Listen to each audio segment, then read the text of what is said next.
Hello and welcome to Talkin' Baseball. Are you kidding me? A day that'll go down in Philly infamy. The Dodgers move on, and go Cubs go. We're going 5. We gotta talk ball.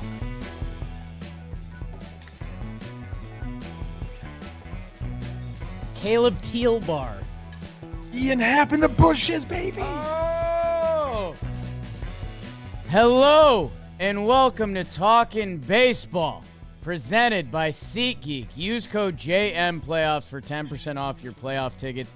And all of our special playoff edition episodes of Talkin' Baseball are presented by T-Mobile. However you watch the game, stats, watching crazy plays, magenta status, it keeps you connected with T-Mobile. Head over to T-Mobile.com/network.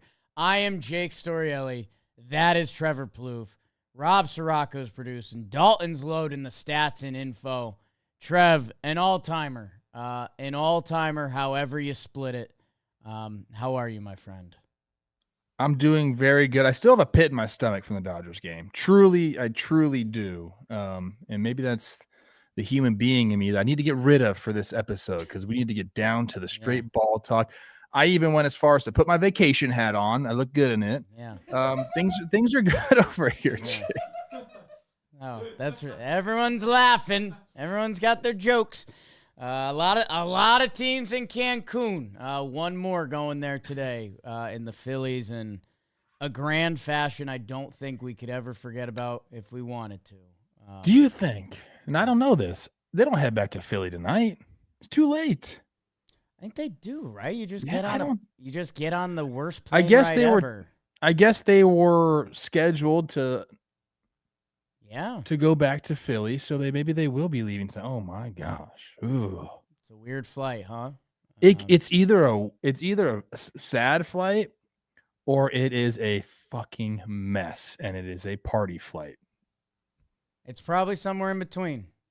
Because that's a night that they won't forget as well. They'll remember a lot better than us. You think that on the last day that your actual teammates, possibly with Kyle Schwarber, you're not going to have a few pops with him on the plane? Oh, there's going to be pops. It's going to fringe happy and sad moments. Yeah. Hey, good. It's kind of beautiful when you think about it. Good. I've had a lot of both. Shout out to Orion who did the presser and took it on the chin. Let's start talking about it.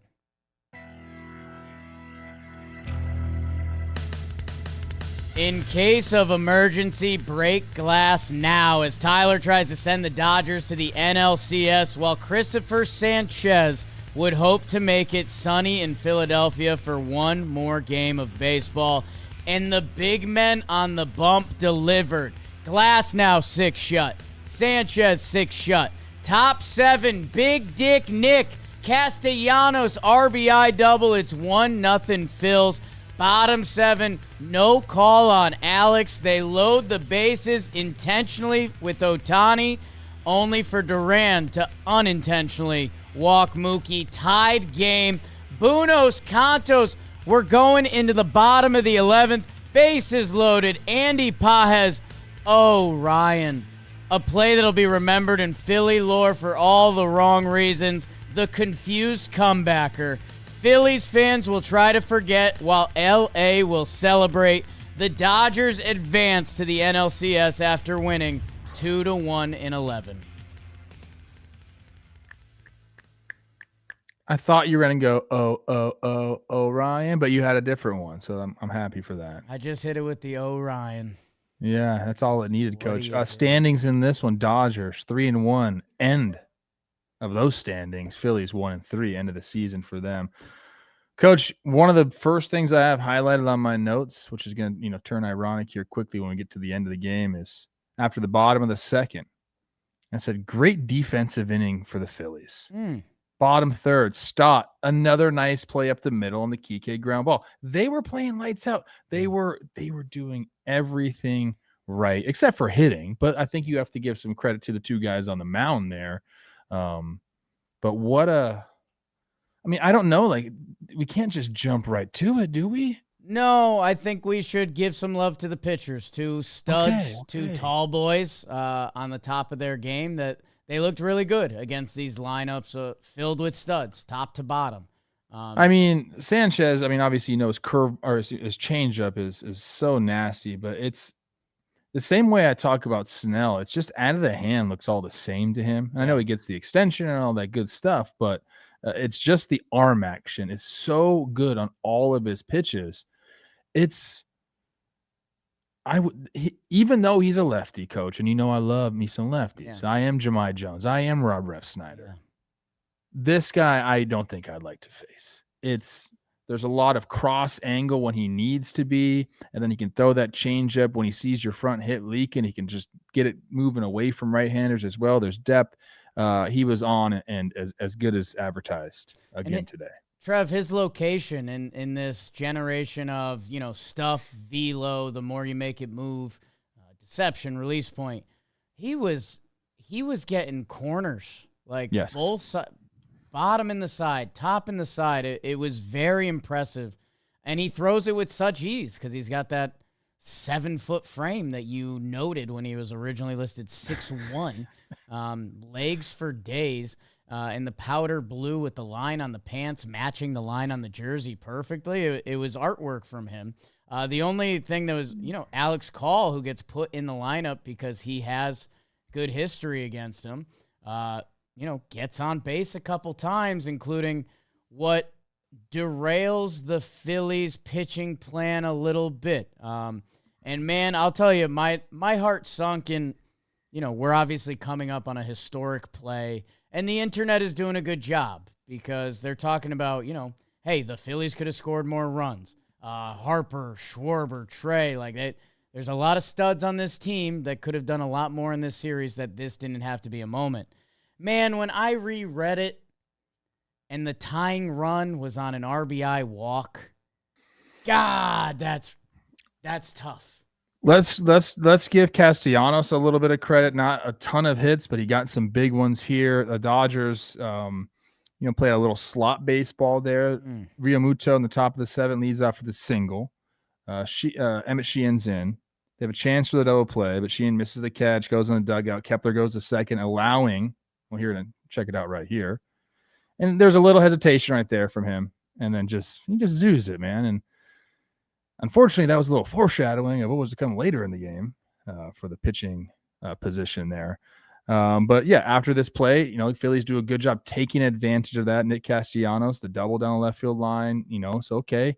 What's going to happen? The Dodgers offense, has not been good. Shohei has not been good. And you could take that one or two ways. If you're a Dodgers fan, you could say, shit, right, Shohei's not on right. He's swinging at everything. He's in swing mode. It's crazy. Or you could say he's got to get going eventually. Here's Nick's double down the left field line. In the moment, coming up to the Dodgers, because I mentioned the Alex Call, no call, which, hey, it's one pitch. Supposedly the ump went up to Sanchez after the game and told him, I missed that one, sorry, which that's how are the vibes there? I know there's a lot of mutual respect between everyone on the field, but this is a tough loss. That Duran comes in probably a little earlier than they wanted to, but they press the button. And Trev, I don't know, it was very knee-jerk reaction by us with first base open and Mookie on deck. We all said throw up the fours, streaming with Shelfie, Swilly. It was kind of the consensus in the room. It is a lot more interesting in hindsight now that if you load the bases, you're still facing Mookie Betts. Shohei hasn't been great this series, and you bring the walk into play that I don't know if you remember where you were at in the moment, but I didn't love it. And I believe that Shohei has some history against Duran. I believe I called it at Dodger Stadium, so I've seen it. But Shohei is not looking good at the plate right now. Yeah. So that's the only thing. I didn't love the walk right there because look, Duran's got elite stuff, and if you're let's call Shohei at 50% of his self right now, and maybe it's even worse. In this series, what was it? I have it written down here. 1 for 17 in this series going into that at bat, and an 8 or 9 Ks.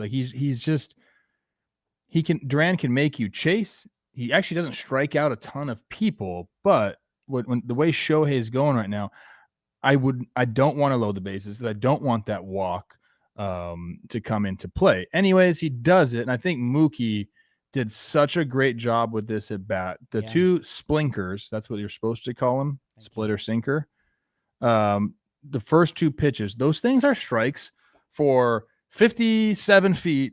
And then all of a sudden they dive out of the zone. If Rob's got it, I'd love to show it. The first two pitches of the at bat are awesome takes. I was bad at Major League Baseball. They didn't even let me try. Like, in that spot, is Mookie saying, like, if it's low, let it go? Like, if he throws me a low fastball and it stays on that plane, I'll take it for a strike, but he's probably throwing the splinker?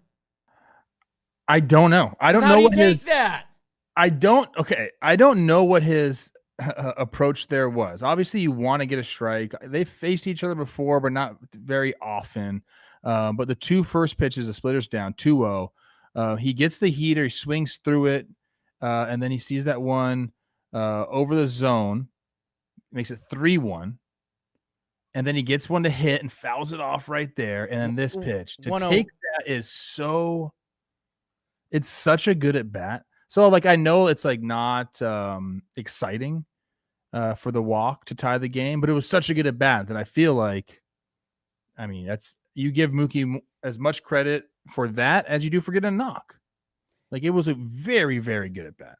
And then Teo comes in and swings at 3 balls and strikes out. It's like the two of those. Like, come on, man.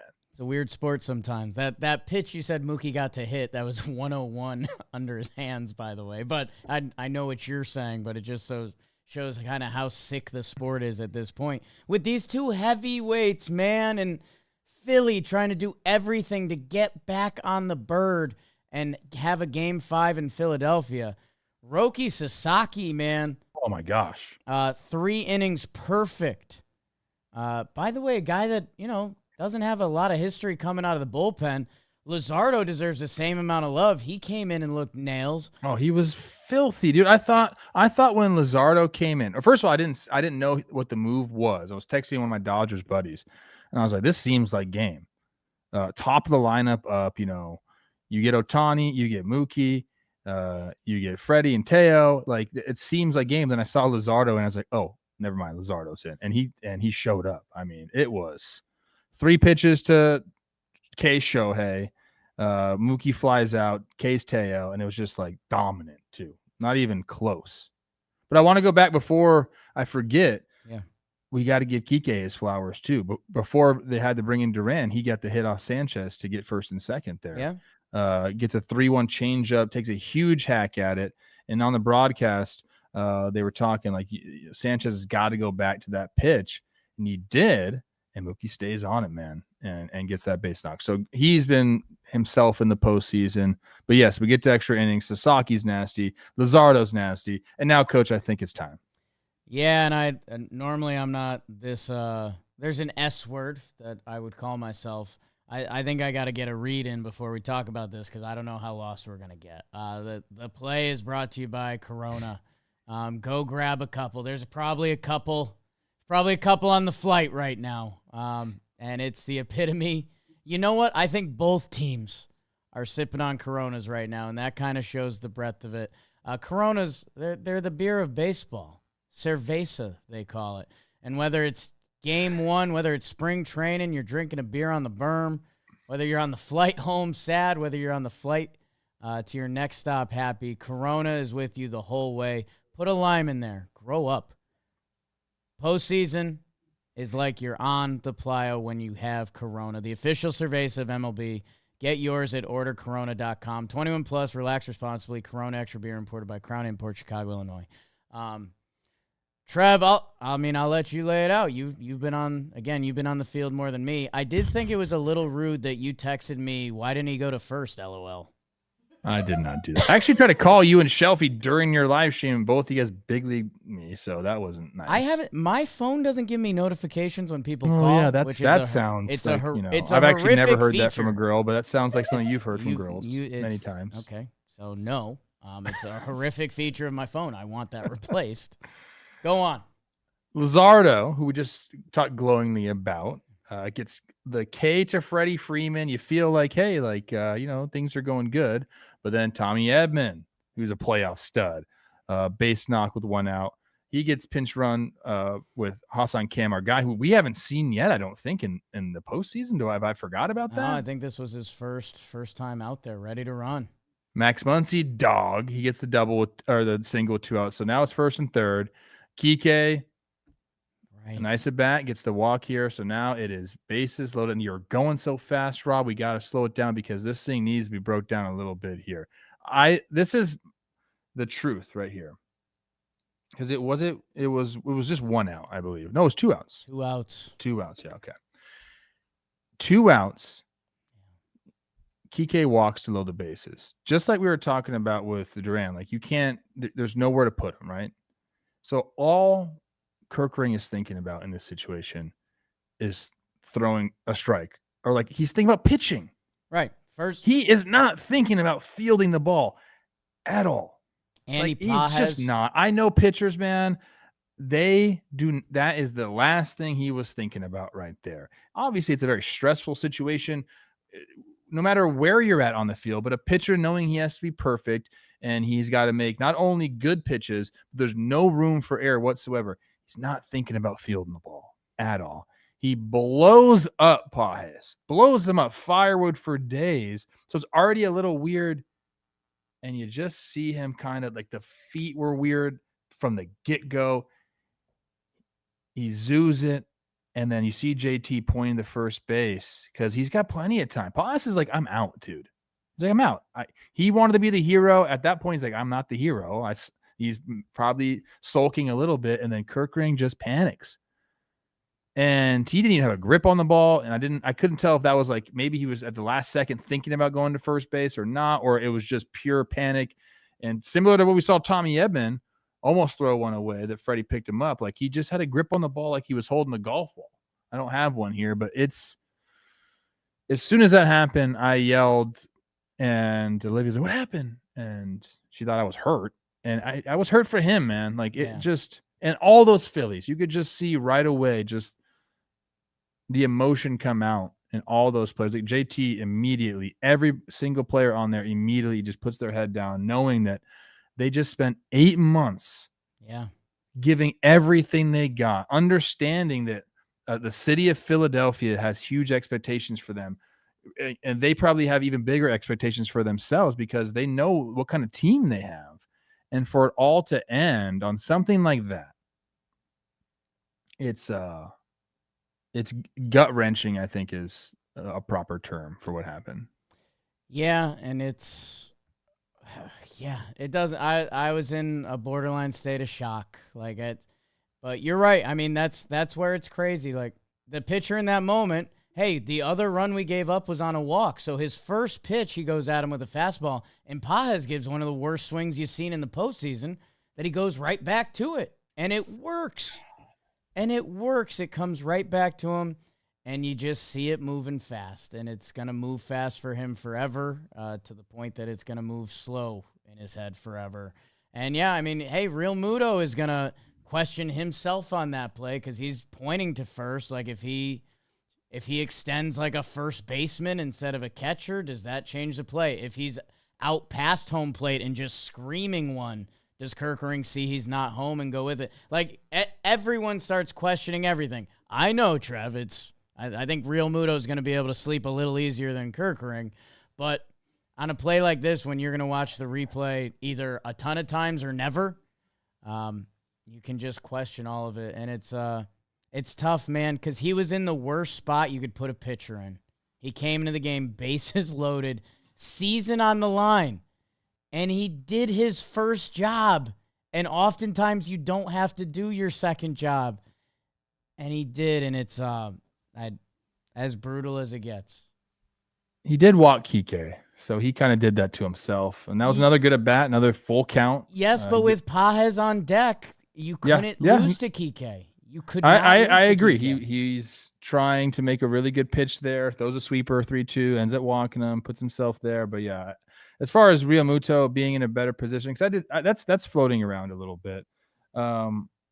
He's never going to be like right foot on the bag as a first baseman there. If anything, he was lined up correctly, was not expecting the throw. Yes. And maybe you change that a little bit, but at the same time, Not in a million years did he think the guy was going to throw him the ball. I know. And going out there and yelling to him like he was on the base where like he was supposed to be there. He was in the right position. The one thing I'll say is maybe he wasn't fucking gung-ho ready to receive it, but at the same time, how could you be? None of us were. Oh, none of us gosh, were. I'm sick still, man. I am sick. Everyone expected the next part of that play to be Kerkering turns and throws to first, which is also scary with pitchers, right? Like, let's not pretend that play was done with. Especially after you clank it. I mean, Tommy Edman, who's, renowned for his versatile defense, had the last play of the game come at him, and he choked a ball to first base that Freddie saved his butt on. That let's not pretend like that was a layup. If it gets done, we'd say, wow, how about Kerkering, and we're going to the 12th. Instead, the Phillies season ends. Is it Kyle Schwarber's last game as a Philly? Is it JT Realmuto's last game as a Philly? Crazy that the Phils are going to look back at 2 games this series, and it's essentially one pitch to Strom. And then, however, this game, they lose on a walk and then a tapper back to the pitcher that, I don't know. Again, I was live streaming with Shelfie, who his Philly knowledge is better than me, and he's, again, it's where luck meets skill meets these short series that Shelfie was just like, man, it sounds lame. We really haven't been able to do the little things in these games when we've needed them, going back to when the Diamondbacks snake bit them in 2023. That, I don't know. And that's where, sometimes the internet is awful. A lot of times the internet is awful. It was good to see a lot of the resounding comments and people pointing to, hey, the Phillies didn't need to be in this position. If Schwarber just missed one off Sasaki. Like, if that happens, we're having a totally different episode. Do you think they're like, hey, Dodgers, could you have just picked it up more so we didn't have to face you in the DS? We could have faced you in the CS? That's there's probably some interesting brackets talk to be had, but it was brutal. One of these teams was going to be eliminated, and our jaws were going to drop either way. That the Phillies in this area that they were the big bad wolf for a while. Like, who wants to play the Phillies in Philly, and how quickly that changed to the Dodgers, who are stacked, trying for back-to-back World Series. Shohei literally made his contract so they could win more now. Signing guys that we didn't even think would be in play for them. Conforto, Kirby Yates, guys not involved in this series that they had the luxury of going for and potentially missing on. This is going to sit with Phillies fans forever. Well, yes. I mean, it's going to be talked about, but they'll move on. And, what I want to say to Kerkering, and I'm not going to be able to talk to him because I don't know him, but Trent Grisham probably felt the exact same way when, was it Juan Soto hit the ball past him in 2019. The next year he won a Gold Glove. Yeah. So, yes, you're always going to have that, but I don't really think about Trent Grisham that way anymore. He's done enough now where I think he hit 30 homers this year, and he was on a different team. I want Kerkering to get into that mindset eventually. I know it's going to be a while for him to be able to do that, especially because it's the off season now, and it's like, fuck, man, he's going to be thinking about that for quite some time. But there is a path for redemption, and he's got an example that's still in the league right there with him. So. Yeah, mini asterisk, read below on the page. Trent got traded that offseason. And, Philly, ask Alec Boehm. He's seen the highs and the lows of it, that if he comes back and shows them everything he can, the city will welcome him back with wide open arms at some point. It's really tough that it's a reliever, because literally any reliever in the sport could have a bad April. And if Ryan Kerkering has a bad April for the Phillies next year, don't tag me in that content. There can be an exciting next chapter, but God, it's the end of this chapter is a really tough one for him, for Philadelphia. And again, Turner, Schwarber, Harper, game 1 for 11, game 2, 1 for 10, game 3 that they won, 7 for 13, game 4 that they lost, 1 for 14. So again, a lot of those big guys that need to get it done, That's what it goes back to. And credit to the Dodgers, man. How they pitched and navigated all this and made runs happen. Like the mighty Dodgers, the salary and Shohei and all that. They did score on 2 playoff plays on a nice walk and whatever the hell that last play was. Alex Call, 2 starts against Sanchez, got on base 3 times, 3 for 3. Yeah. That's pretty awesome. I got nothing left. Dodgers are going to have some time now to prepare to see who they're going to face. We're going to talk about that next game coming up right here. Last thing on Phillies, Trey Turner was like stress groping his hair. He's got great hair.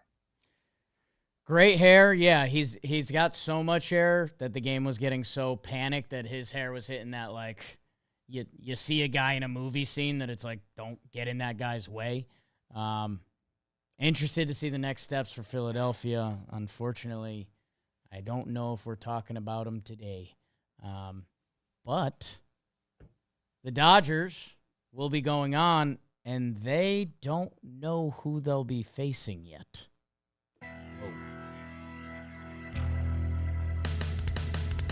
Matthew Boyd and the Cubs hoping to not go hibernate. But if Freddie couples a second win in this series for Milwaukee, they will be the masters of this division series. A couple base runners becomes a compounded error. That's what's happening. Ian leaves Brewer fans whining for a 3-run home run. Oh, Boyd. Matthew goes 4.2 shut piece. Bottom 6 Shawshank redemption for Matt with his RBI single. King Tut. How do you get so funky? Woo whoop. 5-0 Cubs, 6-0. A little more Bush. Hello. Holy cow. Cubs win. Cubs win. We're headed to Game 5 in Milwaukee.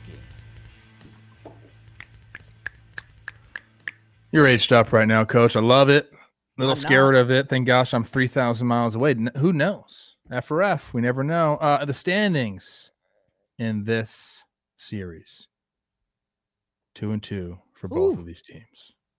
Game 5? We got 2 Game 5s, which is just a Game 7, people. I think we should refer to them as Game 7s because Game 5 sounds soft. Okay, I think we can work on that. Just you know what I mean? Game 7 just means an elimination game. Just fast forward, kind of. Just like, hey, any elimination game's a Game 7. Game 7 of the wild card. Yeah. I know it sounds stupid when you say that now. They need a new... You ruined it. Trev, you talked about us being 3,000 miles apart. Something that keeps us together is T-Mobile. Based on hundreds of millions of real-world tests, the experts at Ookla Speed Tests have spoken. T-Mobile is now the best mobile network in America. You can keep up with all the MLB action, whether you're, where Trev is at, whether you're in the big city like us. They have the most towers, the most advanced 5G, and a signal that goes further than ever. So however you enjoy your T-Mobile, it's going to give you the best. Or if you don't have it, you're missing out, and you kind of want the best. So go check them out. Head over to T-Mobile.com/network to switch to the best network. Coach Trev, we've seen a lot of first-inning action in this Cubs-Brewers series, and this one is no different, and it is our former colleague, peer, equal, big brother for you, wine buddy, Ian Happ, pisses on a ball. I mean, Wrigley this time of year, it's not easy to hit a ball to that part of the ballpark. Happer crushes it. It's 3-0 after 1. I'm sure Dalt has it on the sheet. Haven't seen it. How many runs have they scored in the first inning in this series? It's insane, dude. So the final 3 in this game, Shaw, Tucker, and Bush, are the first runs they got outside of the first inning. That's unbelievable. What's going on with that? But a great swing by Ian. I believe it was a 1-0 heater. I have it on my sheet. I got to get back to my sheet now. Get back on your sheet now. A 1-1 fastball for the 3-run shot. He did crush it, man. And you know what?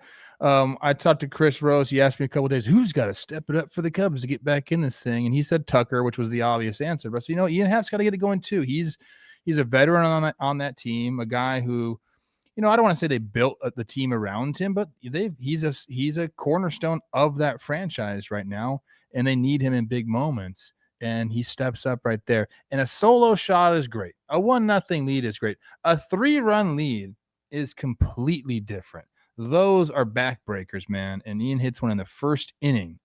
And I guess if you're a Milwaukee fan at that point, you're like, yeah, but it's Matthew Boyd. We got to him. He didn't get out of the first inning last time we saw him. And that dude starts side slinging that pill. He's throwing sinkers there. He's throwing a big sweeper, everything going. And that, to me, I think was the story of the game. Him dropping his big old thing all over that Wrigley Field mound and said, here it is. Didn't get a chance to show you this in Milwaukee. Forgot to do that. And he steps up for them, man. That was two veterans, taking the reins here in this game to basically get the job done. Yeah, stepping on the mound after what happened to him the first time. And yeah, man, he's got some fun. I can't do it anymore, Coach. I can't do it anymore. Trev just hat swapped. He went from Yankees to garbage. His arm angles and what Matt Boyd is doing out there is a lot of fun. I tried to. Dalton saw a lot of this. I was keeping up with his pitches sometimes on the DraftKings Sportsbook. And man, they come out of the same tunnels, and he can make it sweep a little more or not. Like he's pitching. And by the way, I saw some 95s in the chamber there. That's still coming at you, man. That good for him on the redemption start. And yeah, I mean, 4.2 shut in a 2025 playoff game is, I don't know, a top 5 start this postseason, a top 10 start this postseason on a do or die game. Pretty special. And then opening it up, as we've talked about, to not let those pesky Brewers have a little bit of hope. King Tuck shows up, and Michael Busch, man, again, gentle pat on the backs for us this year for always looking at the Cubs and being like, do you guys know where Michael Busch is at? And then not gentle pats on the back for us, because I wish we said more, because he has been the lifeblood of this team. Yeah, I mean, batting leadoff, setting the tone early in games, then at the end of the game, kind of putting things away. He's been great. There was, before we get off of Boyd, in the top of the 5th, he allows a leadoff double to Frelick, Blake Perkins with the walk, Ortiz bunts him over. So it's 2nd and 3rd with 1 out, and he's facing Yelly there. And he gets so nasty on him with the sinker inside, just ties him up. Yes. And Yelly, like at that point, as a hitter, you're like, is that ball going to run into the other batter's box? Oh, no, it's a fastball into my hands. It's like an excuse me swing. It's just nasty.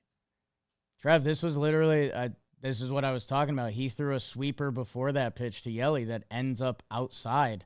But halfway there, it's the same tunnel. 171 away, and one was 92 in. Yeah, that's pitching, baby. We can work with that. I hope we see more of it. Next inning, bottom 5, Ashby comes in, and he does a really good job. 3-2 pitch on Suzuki, throws that curveball with the bases loaded, ballsy pitch right there, check swing. He gets the call. I think he did go around.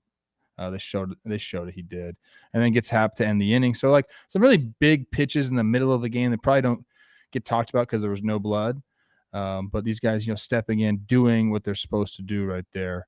I guess I don't know where we go from there. Shaw drives the run in, makes it 4-0. Carson Kelly hits like a 3,000-foot home run that he knows is foul. Did you see that? We saw it. I was writing Burns and looking up, and initially I did a side view of the first replay, and I was like, I think that's a homer, because I didn't see it go past the pole. But then, when you get those, when I was like, okay, let me watch this, it's like, oh shit, yeah. Well, Key knows it's foul, so he's not really celebrating. He's running around the bases, and in his back of his mind is like, are they gonna let me have this fucking homer? I don't know what that replay shows. Yeah. And then he ends up getting fisted and grounds out. But whatever. I don't know where to go here except to Game 5. I mean, the Cubs kind of handled this. The Brewers' offense went cold, which is going to happen from time to time. And this is going to be It's going to be a very, very exciting game. Game 5. That's great analysis right there, Trev. An exciting game. Dude. You want to do that again from Crush the top? that. We're live. Let's do that again. Hey, Trev, I don't know. There wasn't really drama at the end of the game. No. I think Rob was saying before, he's like, I wish these games were in reverse. So then it was like, okay, wow, we're going to get a game 5, and then what happens in Philly and LA. Not how the world works. Michael Busch, again, the Dodgers traded him for prospects, so we're still prospects with the Dodgers. Like, I don't want to move past that too much, but they got the best hitter on their team this year. He's leading off. He's making the minimum, I think, $740K, which... Oh, he's not. Yeah, he probably is. Yeah, dude. And, this Cubs team that we talked about, they made the moves. I think Horner makes 11, Tucker's around 20, Suzuki's in the area code, Happer's around 20, Dansby, and here's Michael Busch at the top of the lineup, providing what he has this series. Hey, we gave Boyd love. The bullpen does deserve more love. I know the game. They've been filthy all season. I know it ends up drifting. All postseason. I know it ends up drifting away, but Palencia gets the win in this game, and they were 4.1, 1 hit, 1 walk. So they have been lights out. And yeah, there was nothing for the Brewers today. 3 hits in total, and it tees up. Man, these two teams that have become rivals, the Brewers weren't in the NL for a long time. They came over. It's a 90-minute drive. The good people of the Midwest. Craig Counsell jumps over. I mean, this is all of the things we've been through with these two teams. I'll get my Costas on for a minute. Watch this shit, Trev. This Cubs team, coming off the World Series team that won it, but then they kind of didn't bring any of those guys back. Okay. And the Cubs were in this weird area. They weren't winning a ton. They weren't going to the postseason. They added Dansby. They started adding a couple other guys around the edges. They have some prospects come up. They trade for the hired gun Kyle Tucker for this year. That guy's going to get $400 million next year. I don't know if he's going to be back. We will see. There's a lot of, I think Jesse Rogers, who covers the team, kind of put out like Kyle Tucker's not going to be back. We'll deal with that in the offseason. The Milwaukee Brewers, the punchy Brewers. Hey, we're not going to sign all these guys. We're going to make the smartest move every year. How much are you going to let us sign Quintana for? Hey, we can make pitchers in a lab. Let's just do that. We'll lock up our stud, Christian Yelich. But otherwise, we're going to have a lot of body cycle through and figure this out. You're going to steal our manager, Cubs? Knock yourselves out. Look at this cat. He's carrying around pancakes in his pocket when he doesn't have slices of pizza and other food. They won the division. They were the best team in baseball this year, and now it comes down to one game. And who's going to pitch for both teams? I don't know. I don't know, Coach. I think it's going to be all hands on deck, obviously, in the winner take all. It is a fascinating kind of way to think about the game because, yes, the Brewers are always looking to make let's call it what it is. What it is. Like it's a money saving move. That's what they're trying to make, dude. If you want $8 million for your manager, no, we're good on that. Yeah. We don't need that. They're always trying to, basically get the highest value they can.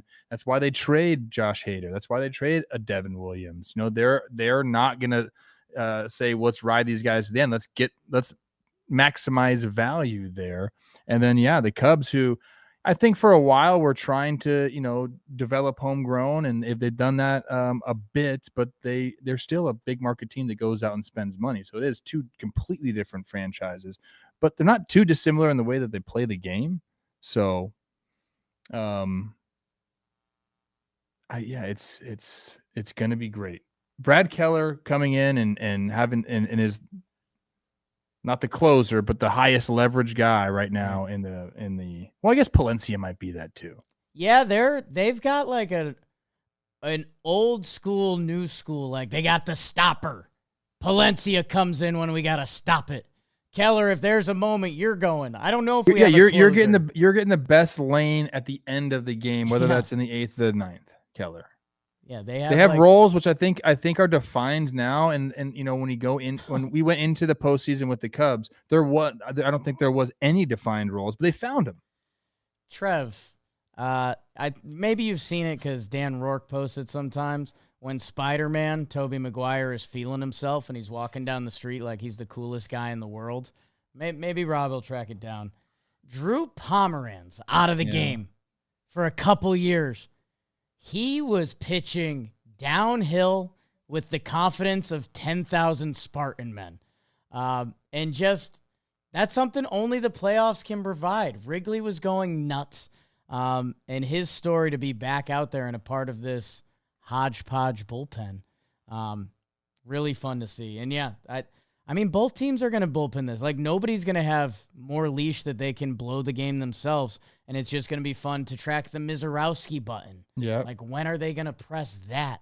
How are the Cubs going to get through the first couple? Because we just saw their back-end plan, right? Like, that is what they want to do. And the fact that these two seasons come down to one game in Milwaukee, will that part of it matter? Is it going to be a moment? Because, like, look what just happened in L.A. What the hell is going to happen in the first inning in Game 5? That's what I want to know. It's going to be something. I'm betting no runs because I'm a sicko. Oh, look at you. I like that. I like that about you. I'll ride it. I'm fading the pub. God, Mizorowski is going to be thrown. This is it? This is what Drew Pomeranz is feeling? Hey, man, if you saw the way he was picking up the ball after each I did. pitch, I was watching the game. He Cade Frelick and Perkins, both looking, one on a fastball, one on a curveball. I get it. Just like it's me, the catcher, and the hitter, and I'm not going to need any of these fools. Yeah, to get them looking is pretty cool. 93, little off speed. Let's see. Drew Prom. A little hitch. Oh, see ya. All right. I'll go for a little stroll. Who's this one? You know, hey, shout out to Just Wrigley. Dropping curves. Wrigley brought it. Yeah. They were wild tonight. Coach, anything else you got? We've got Game 5 tomorrow. Mariners, Detroit Tigers. We've laid that one out for the people a little bit. And then this game will be Saturday night. Any final thoughts? Skubal versus Kirby. Can Seattle beat Skubal or the Tigers when Skubal's pitching for the fourth time this year? They're feeling confident. I watched an interview of Skubal, and he was like, yeah, whatever. Like, there's pressure all the time. I'm just going to do my thing. And I'm like, God, you're such a freaking stud. Like, he is exactly who the Tigers want on the mound. He's exactly who anybody would want on the mound, but the Mariners don't give a fuck. It's going to be great. 17 teams have bounced back from 0-2 to force a Game 5. The team that forced the Game 5 has gone on to a 10-7 record. So that's kind of what the Cubbies are working with. Guys, we've been going live, which means some of you sent super chats. Irvine Cattle Ranch, Jonathan Montgomery, Matt K, and our guy, Not Mr. Moon. There's a lot to read there, but can't tell you how much we appreciate you guys. Appreciate you joining our streams and listening to all these episodes. So share with a friend. We'll be back tomorrow night. Detroit, Motor City Kitties. Do we just bottle it for Saturday? I'll have a conversation. Let's talk. Jake sucks. I got invited to a neighbor's house for dinner tomorrow. I'm going to go there with my laptop. I said I have to have the game on so I can freaking take my notes, and then I'm going to come back here and record. Tentatively, I guess. I mean, I thought we were for sure doing it. What's it mean when he wants to F and F him? Yeah, I don't know. Why does Jake always say he's aged up? You say that a lot.